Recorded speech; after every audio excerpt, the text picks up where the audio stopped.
Hi, and welcome to a short video about how to get started in the COP1000C Introduction to Programming class, at least in the online sections that I'm teaching. I wanted to go through this because I know there's some confusion, and maybe this is the first time you've used Canvas, or perhaps it's just getting started in a new topic is challenging. So we'll walk through a little bit about the class. So I'm going to share my screen. And I'm going to go to Canvas and there we go. Okay. You'll have different courses on your Canvas, of course, but I'm going to select one of the Intro to Programming classes and go into that class.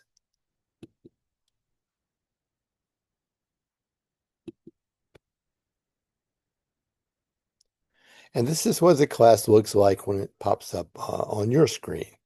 Um, there's some announcements which you definitely should read through, especially the grading policy. I think that's going to be a good thing for a lot of people.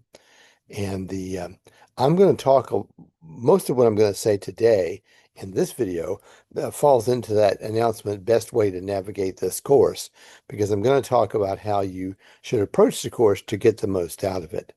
So if you scroll down a bit more, you'll see start here. So obviously there are a couple other videos that you can watch. Um, but I wanted to point out that we are following sort of a module view here. This is set up to show you modules. So start here is a module, types is a module, branching is a module. That's if then else. Loops, that's like for next, that's a module, and so forth.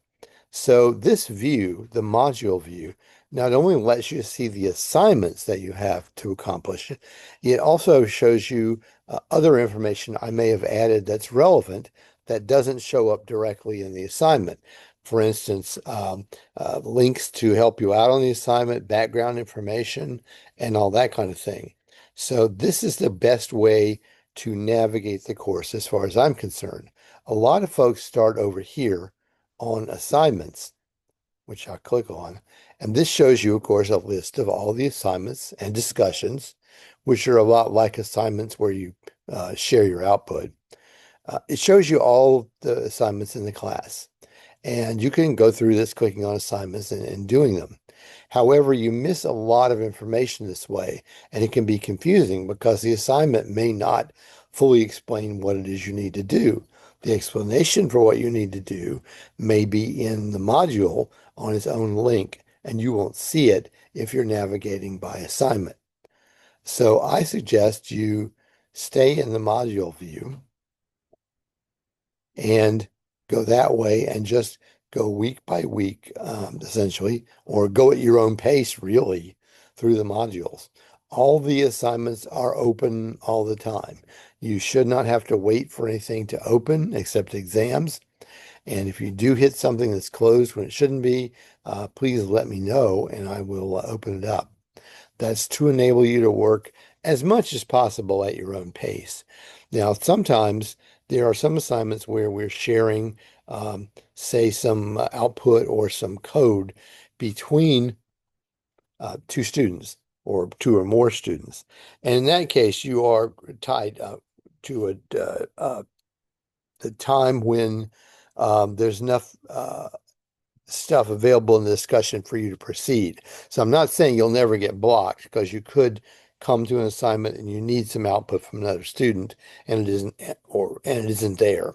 But generally speaking, especially in the Zybook and in other projects in the class, you can proceed as soon as you're ready.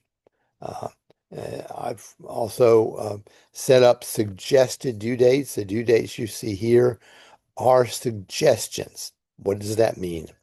That means that that's what you should, timelines, timelines you should hit to stay on pace with the class. If you miss a deadline, there's no immediate penalty. In other words, I don't take off points for late work.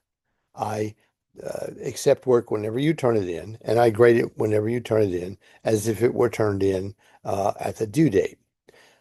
You can't let you slip into procrastinating about getting your work done, however, because when you come to the end of the class, you're going to be graded on what you actually accomplished, assignments you actually completed. And if you didn't complete the assignments, you're going to find yourself in trouble. Okay. The other thing you should know is that we have this online web app for a textbook. We say the ZyBook is a textbook, but really it's a web app in the cloud, and you use it interactively to learn about the material in the course, specifically Python. And I'm going to make a separate video on that because that bears some explanation on its own. Uh, there are a number of projects that are not a part of the ZyBook. They're projects that you do and submit in the class. And many of them have discussions associated with them where you have to post your output and as well as submitting your code so that we can both see the code that you use to produce the output and we can enjoy and share the output because some of these I think you'll find graphically interesting. So. That's going to be it for now for this video. But I will make another video very, very soon about using the ZyBook. So let me stop sharing and say if you have any questions in the class, you should get in touch with me. You can get in touch with me through the Canvas email. You could use my college email. It's a little slower, so Canvas is the best. Canvas messaging, which is really Canvas email, is the best way to get in touch with me quickly because that pops up on my phone and I look at it to see what it is. And I don't have messages on my college email popping up on my phone because I'd be dealing with junk all the time.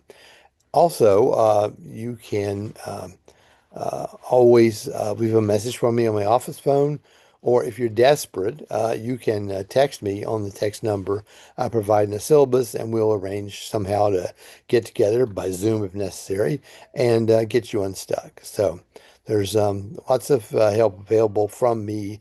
I'm not physically present very much, but I'm here to help you as much as possible. Thanks a lot, and I'll see you in the next video.